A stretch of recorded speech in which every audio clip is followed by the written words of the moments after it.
Hola, hola, espero que estén muy bien. Vamos a hablar acerca de las hormonas sexuales femeninas, los estrógenos y los progestágenos y cuáles son sus efectos y daremos algunos detalles relacionados con el ciclo menstrual. Entonces, vamos a comenzar. El ciclo menstrual inicia en la pubertad, en esta etapa de la vida en la que hay maduración de los caracteres sexuales primarios y hay aparición de los caracteres sexuales secundarios que hacen que una persona parezca mujer o parezca hombre y pues eso determina que ya es apto o apta para reproducirse. ¿Y con qué inicia? Con la secreción pulsátil de GnRH, de la hormona liberadora de gonadotropinas. Recuerden que esta hormona es liberada por el hipotálamo. Y esa secreción es detonada por las neuronas que también están en el hipotálamo, que son las neuronas de quispetina. Estas neuronas que sensan si los niveles nutricionales del individuo son los que se requieren para que comience este desarrollo tan explosivo que va a tener durante la pubertad.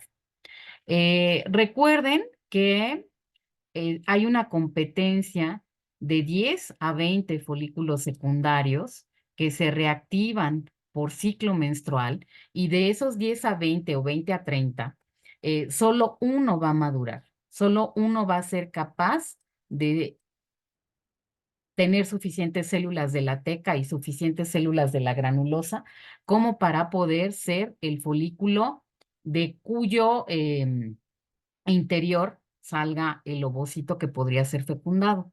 Los demás folículos, los que estuvieron compitiendo pero no ganaron, degeneran y eso se llama atresia folicular.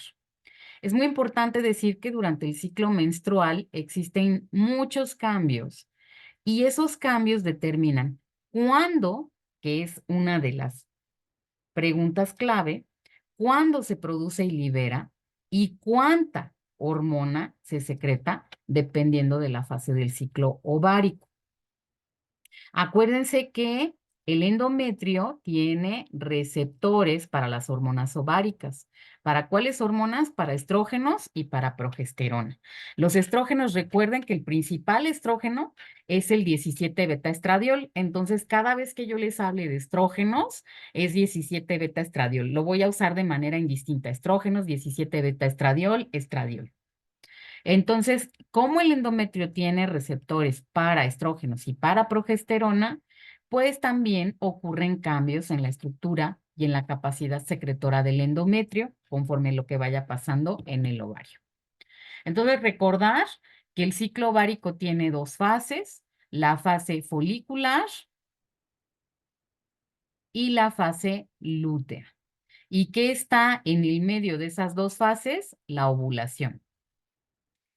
Y el ciclo endometrial, que tiene que ver con la capa más interior del útero, tiene la menstruación y la fase proliferativa, que van del día 1 al día 14, y que está en medio, la ovulación, y después viene la fase secretora del día 14 al día 28. Recuerden que un ciclo menstrual de libro, que casi nunca existen esos ciclos, tiene 28 días.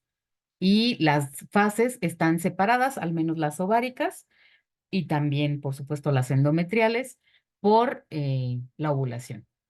Entonces, aquí vemos un esquema de las hormonas eh, que se sintetizan y se liberan durante el ciclo ovárico y cómo repercuten en el ciclo uterino o en el ciclo endometrial.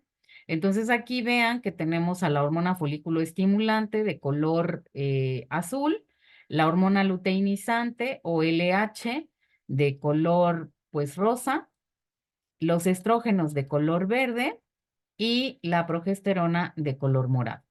Acuérdense que la fase folicular es dominada básicamente por los estrógenos. ¿Y cómo se ve? Porque aquí hay un picote de estrógenos Y la fase lútea es dominada predominantemente por la progesterona y cómo se ve, porque aquí tenemos un gran pico y duradero de progesterona. Y acuérdense que los niveles de estrógenos y de progesterona son determinados por LH y por FSH. Sin embargo, nosotros tenemos que hablar de unas hormonas que se llaman activinas e inhibinas que hacen que la fase folicular se divida en una fase folicular temprana y una fase folicular tardía. Esto está determinado por la secreción de activinas y de inhibinas. Y aquí nada más para que quede claro, esto es el grosor del endometrio, lo que vemos aquí. Durante la menstruación, el grosor del endometrio va en bajada, pues porque se está descamando la que se le llama la capa funcional del endometrio. Luego en la fase proliferativa vuelve a proliferar y crecer y en la fase secretora, pues llega a un determinado crecimiento. Bueno, entonces vamos a ver cuáles son esas hormonas, pero antes vamos a hacer una aclaración muy pertinente. Y esa aclaración ya la hemos hecho y cuando vimos aparato reproductor masculino, pero la vamos a volver a hacer. Recordar que no nada más participa, cuando empieza la pubertad, no nada más participa el eje hipotálamo, hipófisis, ovario, en este caso, porque estamos viendo hormonas sexuales femeninas. También participan otros ejes. Participa el eje de la corteza adrenal, participa el eje que está relacionado con la glándula tiroides y participa el eje relacionado con la hormona del crecimiento. ¿Por qué el de la tiroides? Porque la pubertad es una etapa en la que va a haber crecimiento y va a haber mucha demanda de energía y entonces las células tienen que aumentar su metabolismo. ¿Por qué el de la hormona del crecimiento? Porque está relacionada con el crecimiento de los huesos largos, con el crecimiento del músculo esquelético, pero también está relacionada con el crecimiento de los órganos. Y acuérdense que en la pubertad, pues hay aumento en el crecimiento de los órganos sexuales primarios y se desarrollan las características sexuales secundarias. ¿Y por qué el eje de la glándula adrenal?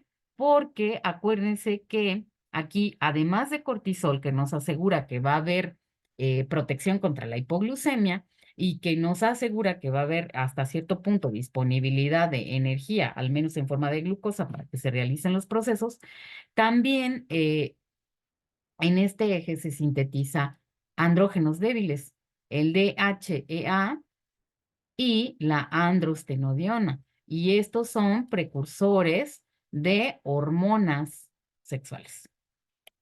Bueno, vamos con estas activinas e inhibinas que nos van a meter ruido para que tengamos que dar detalle en el ciclo menstrual. ¿Y por qué meten ruido? Bueno, primero vamos a decir qué son. Las activinas son hormonas peptídicas porque están hechas de aminoácidos, son diméricas porque están formadas por dos monómeros, no vamos a entrar en detalle en eso, y son gonadales. ¿Por qué razón? Porque las producen los ovarios, en particular, ¿qué células? Las células de la granulosa. Se identificaron originalmente en el líquido folicular de los folículos antrales, los que tienen un espacio en donde se acumula líquido y se acumulan hormonas, pero pues ya se sabe que se producen en otros lugares, pero no entraremos en detalles con eso. Entonces, ¿qué es lo que hacen las activinas y las inhibinas? Se llaman activinas porque afectan, e inhibinas porque afectan selectivamente la síntesis y producción de FSH, nada más de la hormona folículo estimulante. De LH, no. A LH no le hacen nada, nada más a FSH. Entonces, su nombre está dado en función de lo que le hacen a FSH y son activinas cuando activan la síntesis y liberación de FSH. ¿En dónde? En los gonadotropos hipoficiarios, que son las células que la producen. Pero fíjense que aunque estas sean activinas, también hacen otra cosa. disminuyen la producción de andrógenos en las células de la teca. Y ya vamos a ver para qué sirve eso.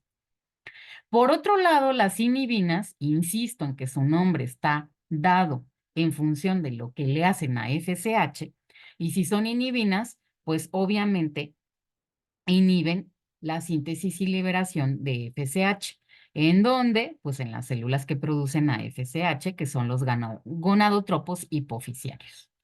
Es importante decir que si aumenta la circulación sistémica de FSH, en una parte del ciclo va a haber liberación de inhibinas. Y que el estradiol también, pues FSH y el estradiol o los estrógenos estimulan su producción. Bueno, entonces vamos a ver ya el eje hipotálamo hipófisis gonadal, tomando en cuenta a las activinas y a las inhibinas. Aquí tenemos al hipotálamo que libera hormona liberadora de gonadotropinas, llega por circulación porta hipoficiaria a los gonadótropos en la pituitaria anterior o en la hipófisis, en la adenohipófisis, y la adenohipófisis libera dos hormonas, LH o la hormona luteinizante y FSH o la hormona folículo estimulante. LH estimula a las células de la teca para que produzcan andrógenos, este andrógeno débil que es la androstenediona y la testosterona. FSH estimula a las células de la granulosa para que produzcan estrógenos. ¿Cómo producen los estrógenos? Porque las células de la teca les pasan la testosterona o la androstenediona y ellos, las células de la granulosa, tienen actividad de aromatasa y entonces producen estrógenos. ¿Y estos estrógenos qué hacen?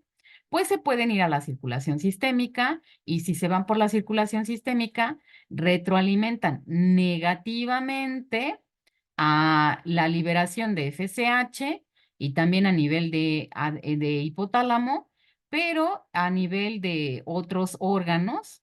Por ejemplo, lo que hacen es que mantienen la densidad ósea, que eso es muy importante, una acción muy importante de los estrógenos, mantienen las características sexuales secundarias, la libido o el deseo sexual y pues la salud endometrial. Eh, por otra parte, miren, aquí ya están las hormonas de las que acabamos de hablar. Ya está la activina y ya está la inhibina. Y entonces aquí nos marcan los primeros 5 días y del día 5 al 14. Y aquí nos están mostrando que la activina inhibe a las células de la teca en su producción de andrógenos y que la inhibina pues activaría a las células de la teca de alguna manera. Entonces, si nosotros resumimos esto, la fase folicular, que es la primera fase que está en el ovario, la fase folicular del ciclo menstrual, va de los días 1 al 14. Y esta fase folicular se divide en dos partes en función de la secreción de activinas y de inhibinas. La fase folicular temprana, que va de los días 1 al día 5, y la fase folicular tardía, que va de los días 5, bueno, del 6, si quieren, al 14. ¿Qué es lo que marca esta fase folicular temprana? Que hay síntesis de activinas. Y recuerden que las activinas aumentan la liberación de FSH. ¿Qué es lo que marca la fase tardía? La fase tardía está marcada por la secreción de inhibinas. Y entonces estas inhibinas, ¿qué es lo que le hacen a FSH? Disminuyen su liberación. Entonces, vamos a ver detalles de esta fase folicular y detalles de la parte temprana y de la parte tardía. Bueno, este es otro eje y es más o menos lo mismo. Y aquí vemos que más o menos lo mismo, pero un poquito diferente. Aquí vemos la secreción de inhibinas y de activinas por parte de las células de la granulosa. Y también vemos que las células de la TK pueden producir progesterona, pero eso es en la fase lútea, ya hablaremos después de eso. Algo importante que destacar de este, les puse el otro y este para que decidan cuál les parece mejor para estudiar. Pero algo muy importante es decir que los estrógenos tienen efecto a nivel del sistema nervioso central. Entonces, cuando haya menopausia, pues va a haber efectos importantes a nivel del sistema nervioso central, porque en la menopausia ya casi no se producen estrógenos. Bueno, no se produce casi estradiol, sí se produce estrona. No sé si se los había dicho, pero la principal hormona circulante, el principal estrógeno en una mujer que todavía no tiene menopausia y que está en sus años fértiles, que todavía no tiene menopausia, es el 17 beta estradiol. Y el principal estrógeno en una mujer menopáusica es la estrona. La estrona tiene menor potencia que el 17 beta estradiol. Y aprovechando ya que hablamos de la menopausia, que es cuando una mujer lleva eh, un año sin tener ciclos menstruales, sin tener menstruación, eh, el primer ciclo, cuando aparece el primer ciclo menstrual, a eso se le denomina menarca o menarquia. Bueno, entonces vamos a hacer una recapitulación, un resumen rápido de dónde vamos. Eh, la fase folicular es parte de lo que pasa en el ovario y está asociada con la menstruación de los días, digamos, 1 a 5 y con la fase proliferativa del útero endometrial, que iría de los días 5 a 14. La fase folicular completa va de los días 1 al 14 en un ciclo menstrual de 28 días. Se considera una fase preovulatoria. ¿Por qué? Porque está antes de la ovulación. Es una fase predominantemente estrogénica y yo diría que también la hormona estrella de las gonadotropinas en esta fase es la FSH. ¿Qué es lo que pasa en esta fase? Se va a seleccionar un folículo dominante, es decir, el folículo que se va a romper para proporcionar el ovocito que podría ser fecundado y es una fase de preparación para la implantación del blastocisto, si es que hay embarazo. Y eso va a pasar en el endometrio.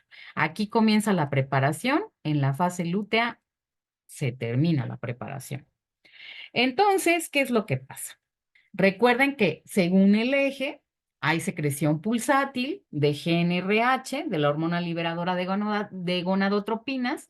Por lo tanto, vamos a tener secreción de hormona folículo estimulante y de hormona luteinizante.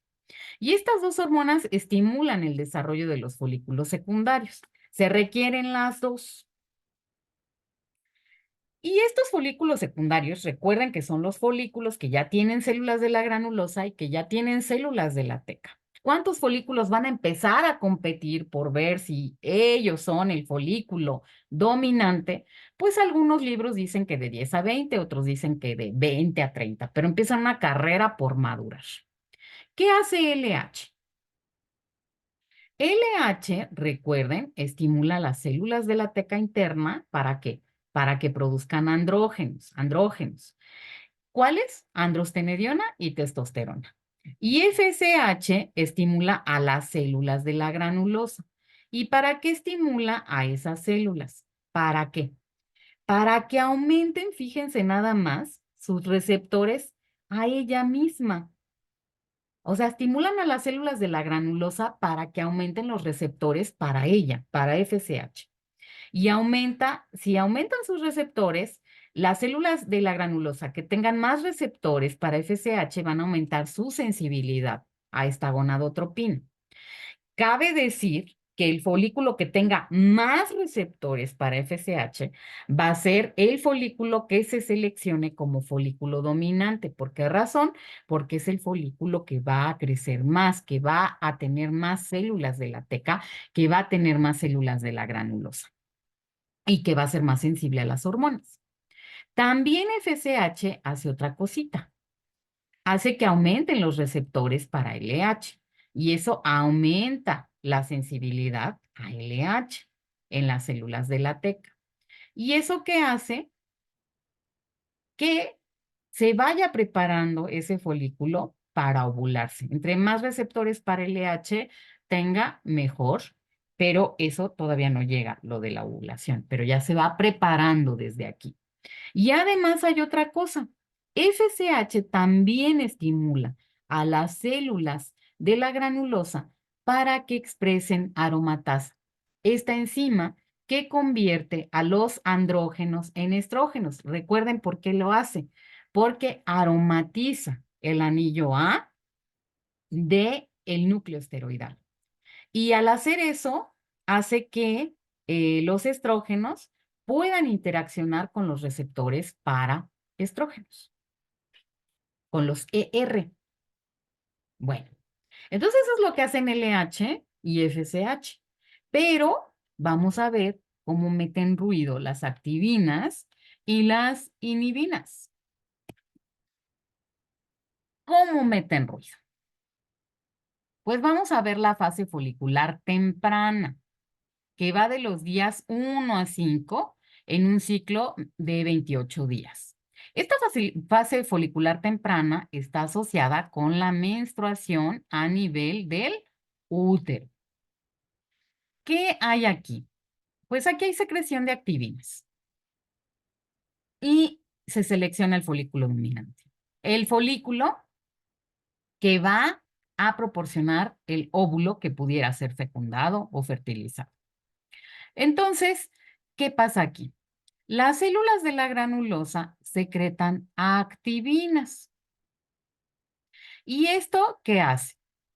Acuérdense que las activinas ejercen retroalimentación positiva a nivel de adenohipófisis. Entonces, como son activinas, van a aumentar la producción de FSH a nivel de adenohipófisis.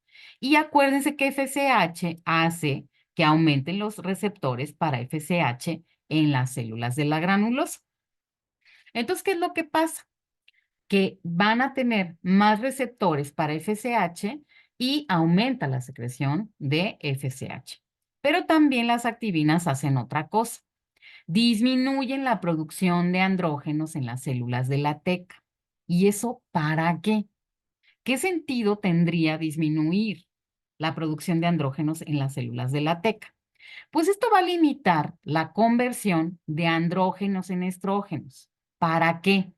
Acuérdense que los estrógenos hacen retroalimentación negativa en la adenohipófisis. Y esto, si los estrógenos, si aumentara muy rápido la concentración de estrógenos, esto causaría disminución de la producción de FSH. Entonces, si las activinas aumentan la producción de FSH y también evitan que se produzcan muchos estrógenos para que haya algo que, o para que hubiera algo que disminuyera lo que ellas están aumentando, que es AFSH. Y entonces, ¿eso qué implica? Que va a haber altos niveles de FSH que favorecen el crecimiento folicular. Es muy necesario decir aquí que los folículos no pueden crecer tan rápido.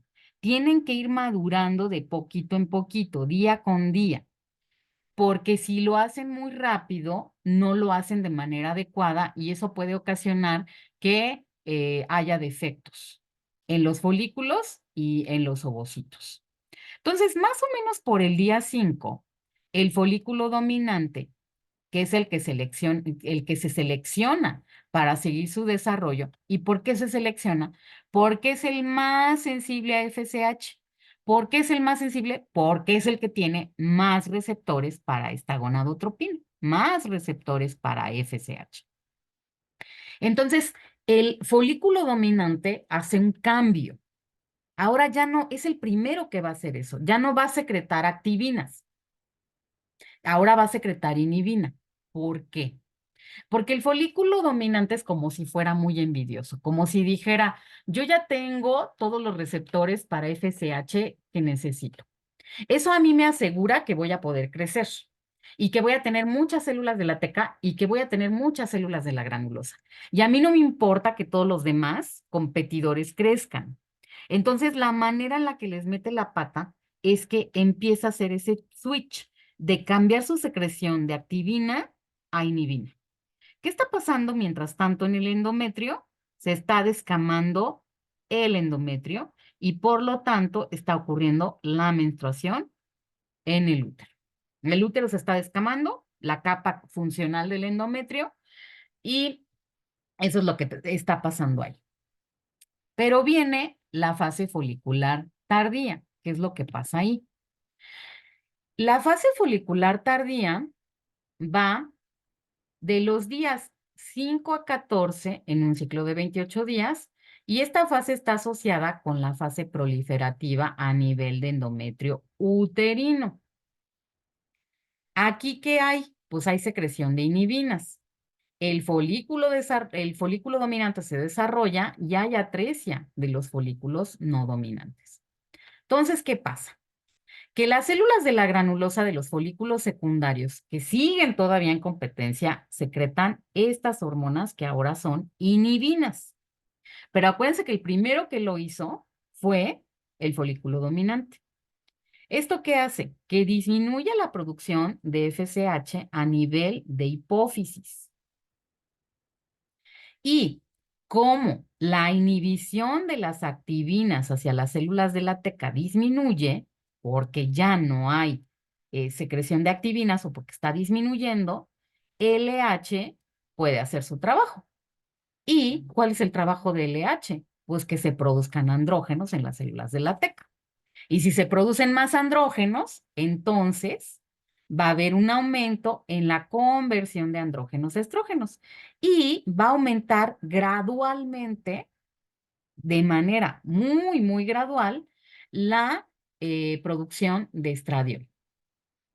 Entonces, acuérdense que ¿qué es lo que hace el estradiol? El estradiol hace retroalimentación negativa sobre FSH y eventualmente van a ir cayendo los niveles de FSH. Pero bueno, vamos a ver en la siguiente diapositiva qué hace el estradiol. El estradiol, no nada más la FSH tiene ese poder de aumentar los receptores para FSH, también los tiene el estradiol. El estradiol hace que aumenten los receptores para FSH en estos folículos secundarios. Pero el folículo dominante madura muy rápido.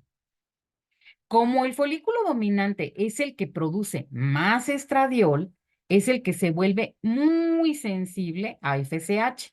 Ya tenían suficientes receptores para FSH, pero ahora tiene todavía más. Y además de aumentar sus receptores para FSH, también lo hace para LH.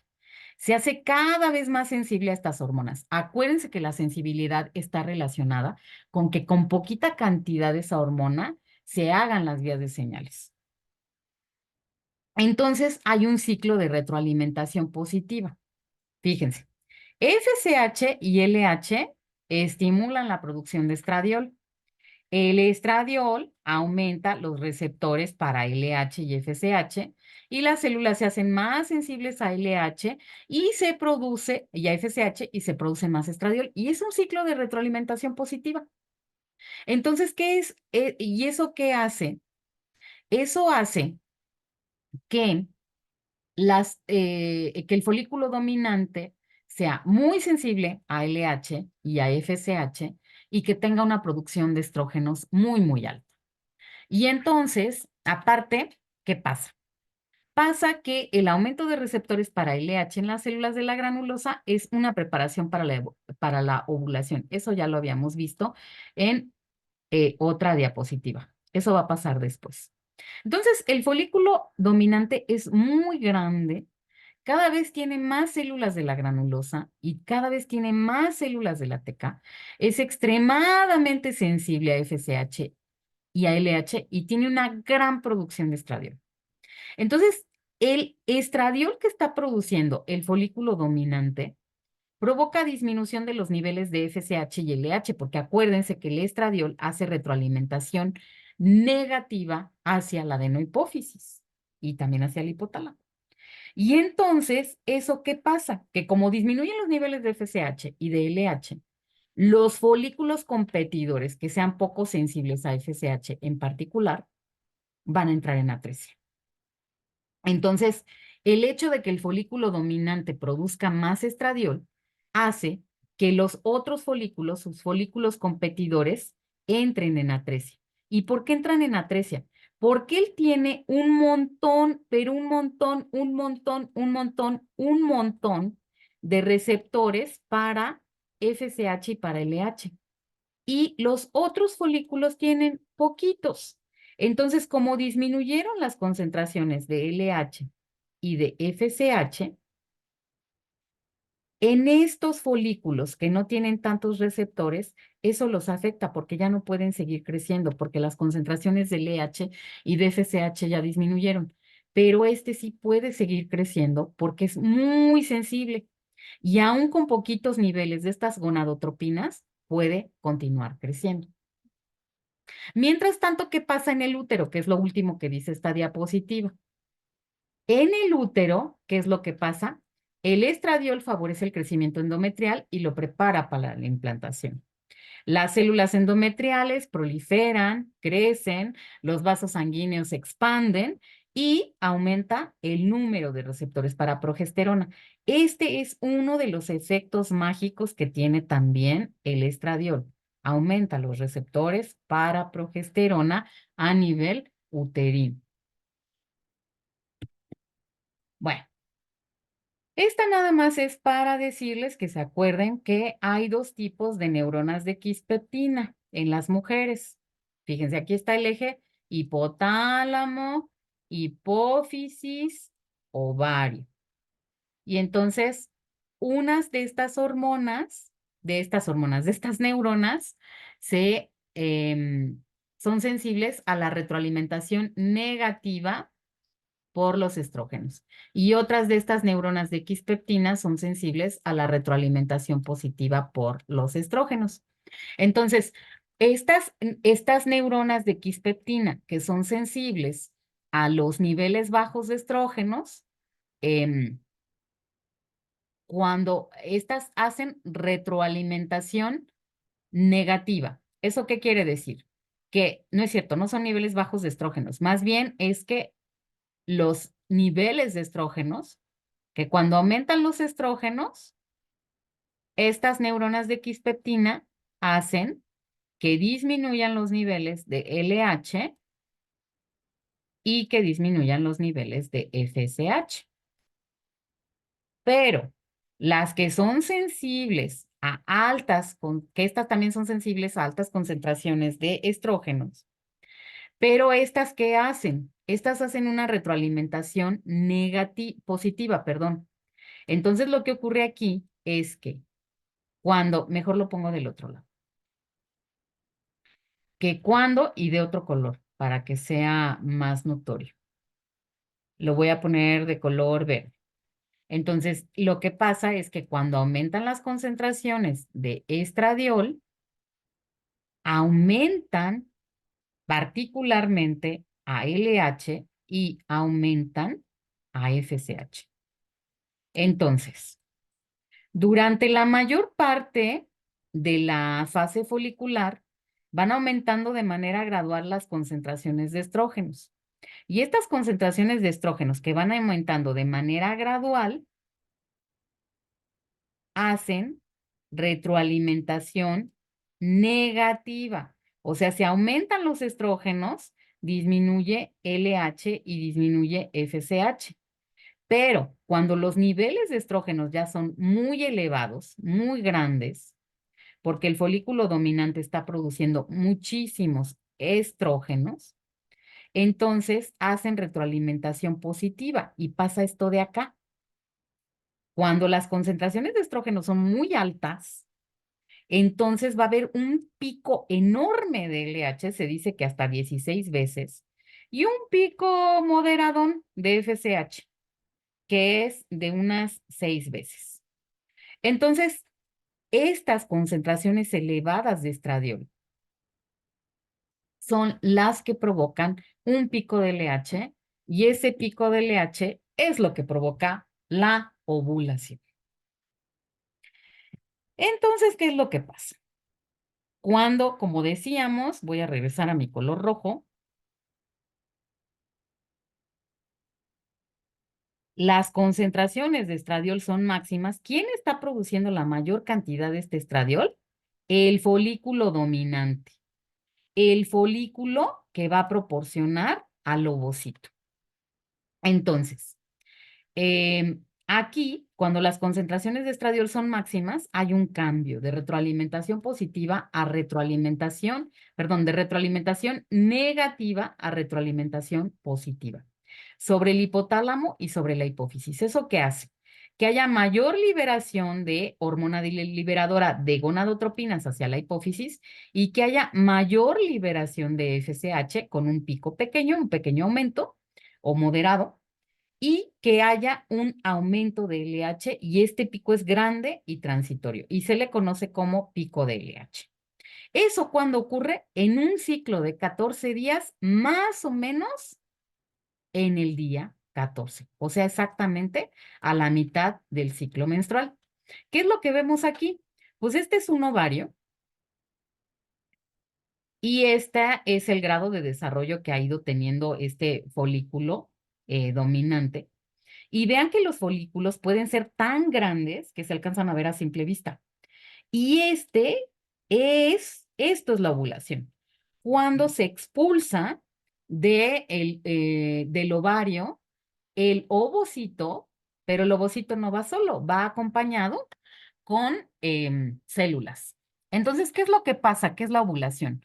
Que ese pico de LH causa la ruptura del folículo dominante, se libera un ovocito secundario, pero este ovocito va acompañado de células de la granulosa. Esas células de la granulosa se conocen como corona radiada y se libera de la corteza ovárica ese óvulo. Y ese va a ser captado por las células, por una parte de las trompas de falopio que se llaman fimbrias, que son como unos deditos, digamos, que lo agarran. ¿Por qué es detonada la ovulación? Pues ya dijimos, por un pico de LH. Y entonces, en la corteza ovárica van a quedar células de la granulosa y de la teca, del folículo dominante roto. Aquí se van a quedar estas células y esto se va a ir hacia las trompas de falopio a ver si se encuentra un espermatozoide que se una ahí. Entonces, como les decía, el ovocito más la corona radiada son captados por las fimbrias de las trompas de falopio o el oviducto y pues vamos a ver si hay posibilidad de fertilización, si es que hay espermatozoides disponibles. El ovocito con las células de la granulosa que se llaman corona radiada va ya en camino a la trompa de falopio. ¿Y qué es lo que sigue pasando en el ovario? Ah, miren, espero que no les cause mucho cosa esto.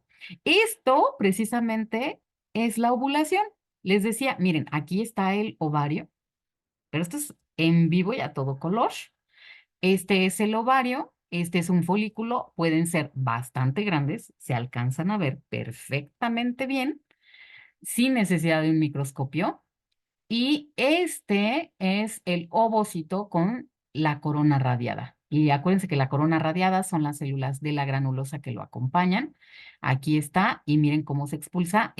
Va con una capa mucoide bastante densa. Y esto fue en una persona que le estaban haciendo ¿dónde sacaron estas fotos? En una persona que le estaban haciendo una histerectomía, o sea, le iban a quitar el útero, pero resulta que mientras le estaban quitando el útero, el médico se dio cuenta que la paciente estaba ovulando y tomó las fotos. Y son fotos verdaderamente maravillosas. Bueno, sí, para usted, maestra. Ujú. Bueno, entonces, ¿qué pasa? Después de la ovulación, pues tenemos la fase lútea. Fase lútea en el ovario, fase secretora en el útero. Y esta fase comprende los días 14 a 28 en un ciclo menstrual de 28 días y se le conoce como una fase posovulatoria. ¿Por qué postovulatoria? Pues porque es después de la ovulación. Es una fase predominantemente progestágena. ¿Qué va a pasar? Pues en el ovario se forma una estructura que se llama el cuerpo lúteo y el útero cambia de proliferativo a secretos. ¿Y qué pasa? Pues además de la ovulación, o sea, este pico de LH tiene dos implicaciones. Por un lado, la implicación número uno es la ovulación.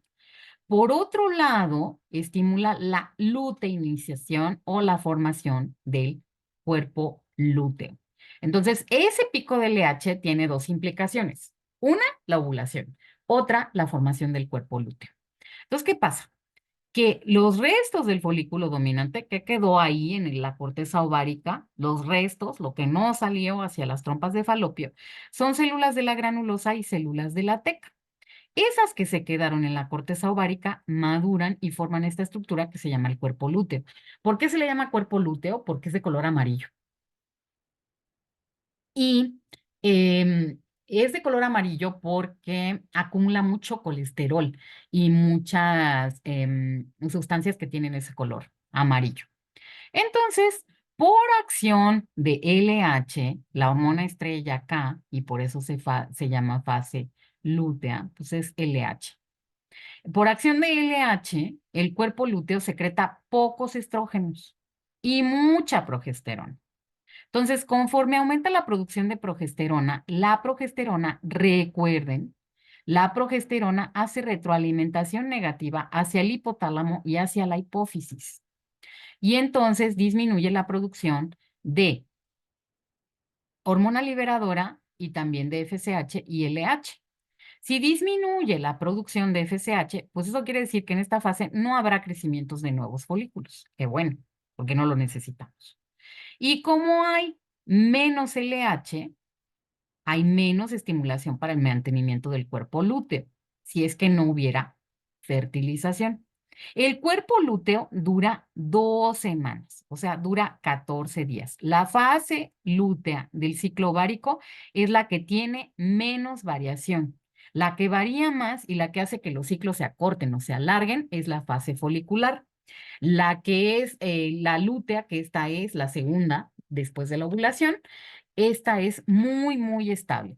Se dice, se dice, voy a borrar todas las entradas, ah, se dice que este pico de LH es como si fuera una batería, como si fuera una batería que mantuviera estable al cuerpo lúteo durante 2 semanas y nada más para eso alcanza, porque se libera ese pico y ya está. Mientras tanto, ¿qué pasa en el útero? En el útero, la progesterona, recuerden que en la fase anterior, los estrógenos hicieron que aumentaran los receptores para progesterona en el útero. Entonces, el útero, el endometrio, ya tiene receptores para progesterona, aumentaron. Entonces, el endometrio hace un switch, pasa de su etapa proliferativa, que estaba dominada por los estrógenos. Aquí en esta fase hay estrógenos, pero no son mm, de ninguna manera tantos como en la fase anterior, en la folicular. Entonces hace que pase, sigue proliferando, pero pasa de su etapa proliferativa a su etapa secretora o a su etapa conocida como glandular. Y entonces estimula la secreción de moco y ese moco es rico en nutrientes y además aumenta el contenido de glucógeno. Y esto proporciona un sustrato adecuado y nutritivo para la implantación del blastocisto, si es que hubo fertilización. Entonces es como una incubadora bastante buena, el endometrio. Ahí va a llegar el blastocisto que se gastó toda su energía pasando desde las trompas de falopio, donde supuestamente se habrá fecundado el ovocito. y de las trompas de falopio llega al útero y ahí se implanta. ¿Qué quiere decir que se implanta? Que se mete, así, invade, se mete al endometrio. Y el endometrio tiene que ser muy nutritivo porque ya no llevan prácticamente nada de nutrientes, el blastocisto. Ya está casi muriéndose de hambre. Entonces tiene que tener nutrientes el endometrio, tiene que estar listo ahí. Entonces, digamos que el cuerpo lúteo tiene dos posibilidades derivadas de lo que acabamos de decir. Son dos posibilidades interesantes y la mayor parte de las veces pasa la posibilidad B. La posibilidad A, ¿qué le puede pasar al cuerpo lúteo si hubo implantación del blastocisto? ¿Por qué les digo blastocisto? Porque no es un cigoto.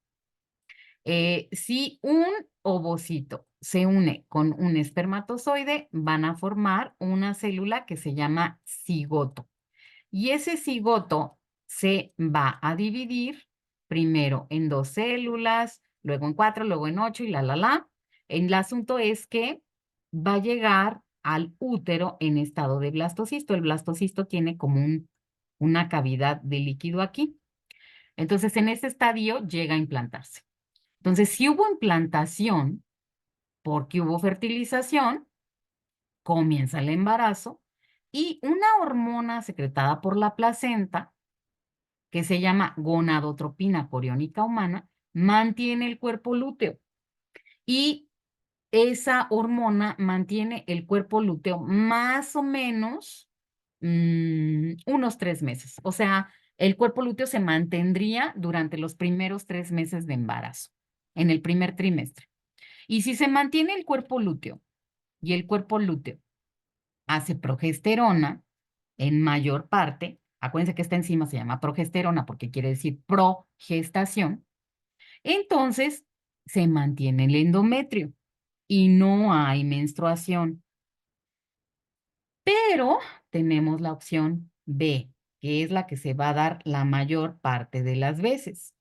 Si no hubo fertilización, por lo tanto no hubo embarazo, el cuerpo lúteo degenera y degenera, se convierte en el cuerpo blanco o corpus albicans. Y como ya degeneró, va a haber una caída súbita de progesterona, de estrógenos y de progesterona, pero lo que marca la menstruación es esta caída súbita de progesterona después de que había días de alta concentración de progesterona. Y como ya no hay progesterona, pues entonces, ¿qué pasa en el endometrio? Que hay muerte del tejido, de lo que se llama la capa funcional del endometrio, hay hemorragia de los vasos sanguíneos del endometrio y el tejido muerto se expulsa por la vagina. Y eso es la menstruación. Y entonces el ciclo vuelve a comenzar, el ciclo menstrual. Aquí estas imágenes son para que vayan revisando que lo que les dije es efectivamente cierto. Aquí van a ver imágenes donde se ven los acontecimientos en el ovario. Aquí está la secreción de las hormonas, tanto de las gonadotropinas como de inhibina y de otras. Aquí está lo que pasa en el útero. Y aquí podemos ver que la progesterona también hace otra cosita, que es que aumenta la temperatura. Aumenta la temperatura en la segunda parte del ciclo, la temperatura central de la mujer. Otro en donde se están combinando todo para que los repasen y los vean y para que vean que es verdad.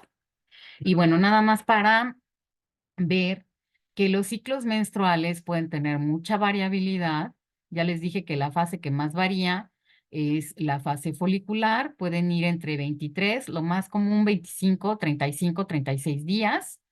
Y pues el promedio de sangrado uterino, es decir, de menstruación, es de 4 días, más menos 1.5 días.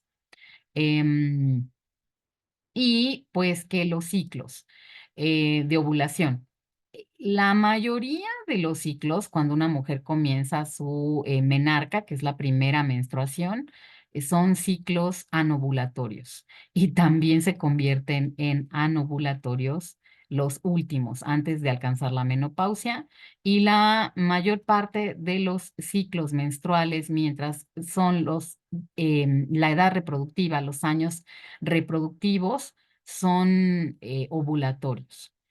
Tenemos una muy baja tasa de ciclos anovulatorios, por eso hay tantos humanos en el mundo. Bueno, puede haber anormalidades en la menstruación, irregularidades en frecuencia, en regularidad, en volumen y demás. Puede haber amenorrea. ¿Eso qué quiere decir? Que no hay menstruación. Amenorrea quiere decir que no hay menstruación. Y fíjense que lo más común para que haya amenorrea es que haya embarazo. Durante el embarazo no hay ciclos menstruales, hay amenorrea. Durante la lactancia también puede haber ausencia de ciclos menstruales, por eso se dice que la prolactina, que es la hormona que favorece la lactancia, es una hormona anticonceptiva natural, pero no es infalible. Y pues también puede ser por síndrome de ovario poliquístico, por el uso de anticonceptivos y demás. Y también puede haber dismenorrea, y la dismenorrea es cuando hay dolor durante la menstruación. Y pues eso sí, siempre puede haber dolor por que haya cólicos y demás, pero cuando los cólicos son muy fuertes, entonces eso sí requiere medicamento. Y bueno, pues hay muchas cosas más que decir, pero no les voy a decir nada más. Les voy a hablar rápidamente para terminar el video de cuáles son los efectos estrogénicos, que como ya vimos, es el crecimiento y la maduración de los órganos sexuales primarios, pero el aumento de los estrógenos en la pubertad da origen a que aparezcan los caracteres sexuales secundarios.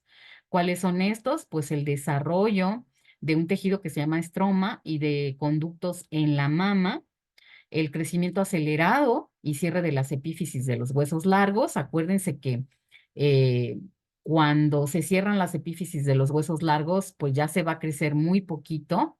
También favorecen adipogénesis y distribución de grasa corporal, donde se va a distribuir más en las mamas, en las nalgas y también grasa subcutánea. Las mujeres tenemos muchísima más grasa subcutánea que los varones. Crecimiento de músculo uterino y del revestimiento endometrial, ya lo vimos. Tiene que ver con el desarrollo del deseo sexual y la conducta sexual, y también con la pigmentación en la piel. Se pigmentan los pezones, las areolas que están alrededor de los pezones y las regiones genitales, y esto sobre todo cuando hay embarazo, que en el embarazo hay una alta producción de estrógenos y de progesterona.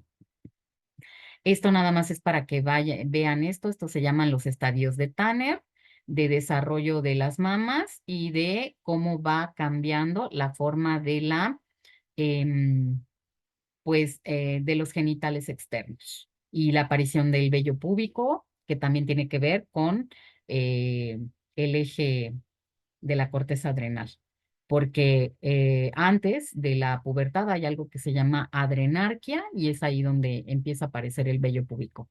Para el vello púbico y para el vello axilar tienen que ver los estrógenos, pero también tienen que ver las hormonas secretadas en la corteza adrenal, DHEA y androstenediona. Y pues también una cosa bien importante que tiene que pasar, que es el ensanchamiento de la pelvis. Y esto hace que las mujeres pues seamos más caderonas que los hombres, y es muy importante porque por aquí, si es que hay embarazo, va a salir el producto. Pum, por ahí. ¿Qué otra cosa? Pues los estrógenos promueven contractilidad en las trompas de falopio y en el miometrio.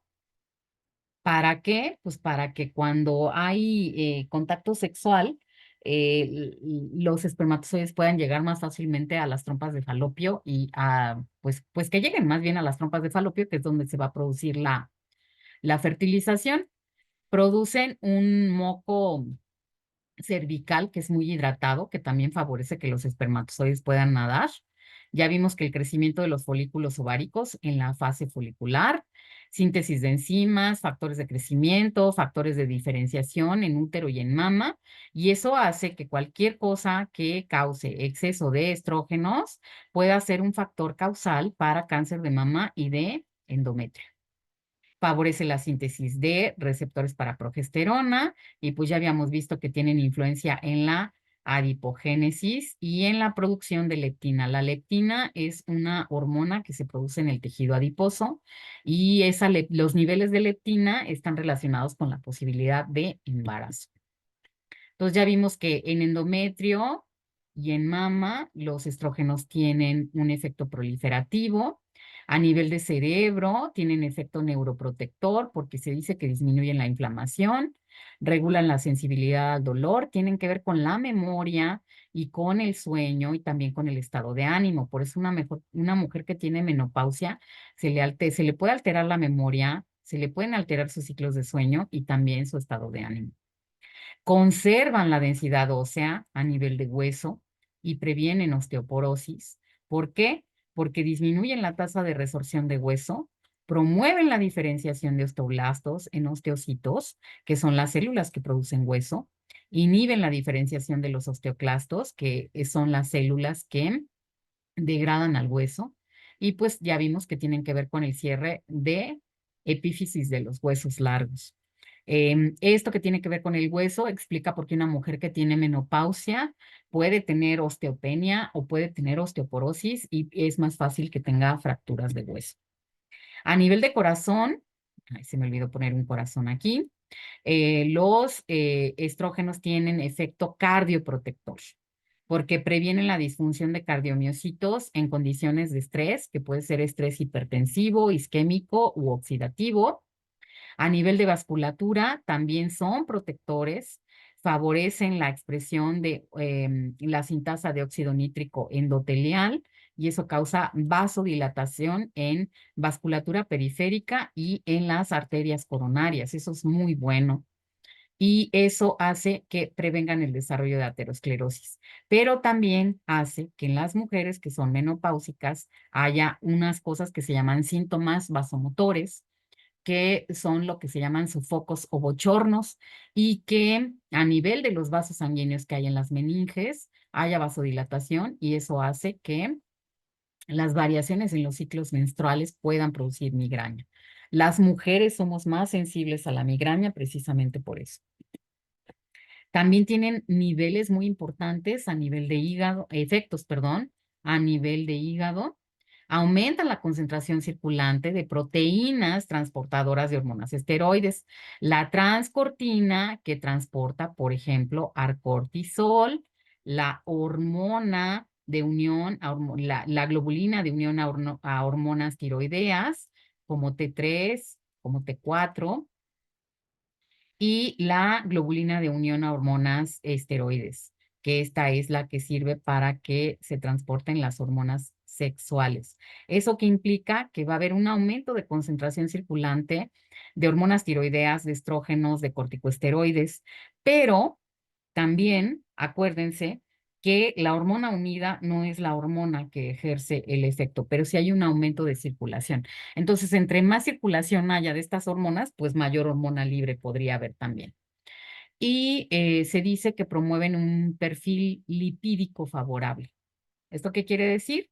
Que aumentan la concentración de colesterol bueno, que estas son las que se llaman HDL, proteínas, lipoproteínas de alta densidad, disminuyen LDL, que son las lipoproteínas de alta densidad, que están relacionadas con la aterosclerosis. Entonces se dice que tienen factor, que los estrógenos son ateroprotectores. Entonces tienen efecto de protección a nivel cardiovascular y esa protección se termina cuando llega la menopausia. Y también aumentan la síntesis de factores de coagulación. Eso es importante en el embarazo. ¿Cuáles son los efectos de la progesterona? Ya para terminar, pues en el ciclo menstrual, ya sabemos que es producida por el cuerpo lúteo y hace el switch de endometrio proliferativo a secretor, En los 2/3 finales del embarazo, la secreta la placenta en grandes cantidades. Es una hormona progestación que es esencial para la receptividad del endometrio a la implantación del embrión y para que se dé el embarazo de una manera exitosa. Lo primero, el primer éxito para un embarazo es que haya implantación. Es uno de los em, puntos rojos, la implantación. Disminuye la motilidad del miometrio para facilitar la implantación del blastocisto y además disminuye la motilidad del miometrio para que no haya contracciones mientras se realiza el embarazo. Se lleva a cabo el embarazo. Espesa el moco cervical para que si hay relaciones sexuales los espermatozoides no puedan atravesarlo. Y en términos generales, la progesterona hace al tracto genital femenino bastante hostil para la viabilidad de los espermatozoides, porque ya hubo fertilización, ya hay embarazo, tiene efecto proliferativo en mama y tiene un perfil lipídico desfavorable, hace lo inverso que hacen los estrógenos, disminuye HDL, aumenta LDL. No se sabe si esto es porque se une a los receptores para andrógenos y como ya habíamos visto en alguna diapositiva, aumenta la temperatura en la segunda mitad del ciclo menstrual. Y pues con este video terminamos lo de hormonas sexuales femeninas. Espero que haya quedado claro. Los detalles son bastante complejos, pero la reproducción es un proceso de una regulación fina verdaderamente impresionante. Muchas gracias por su atención. Cuídense mucho y pues terminamos. Muchas gracias.